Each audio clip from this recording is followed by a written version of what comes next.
বাড়িতে বসো তো? হ্যাঁ রান্না করেছো তো? তো অবশ্যই। এ দেখো এই বেগুনি আমার কর্তামশাই বানিয়েছে। আজকে যেহেতু আমাদের পারণ দ্বাদশী, তো খিচুড়ি রান্না করেছি আমি, আর কর্তামশাই বেগুনি বানিয়েছে। দারুণ হচ্ছে বেগুনিগুলো খেতে। বলো তুমি কি বলো দর্শকদের?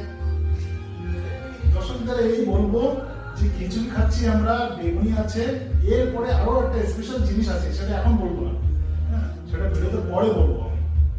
ওটা ঠিক আছে। দেখো ছেলে যেহেতু বাড়ি নেই, আমরা দুজনে আজকে দ্বাদশীতে খিচুড়ি আর বেগুনি খাচ্ছি। চলে এসো কে কে খাবে। আমি আগে ভুল করতাম, কিন্তু এখন আর ভুল করি না। দ্বাদশীর দিন কিন্তু আমি নিরামিষ খাই, খিচুড়ি আর বেগুনি।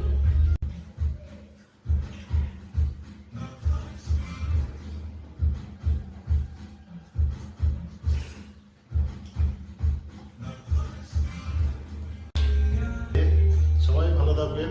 হরে কৃষ্ণ। আজকে পারণ,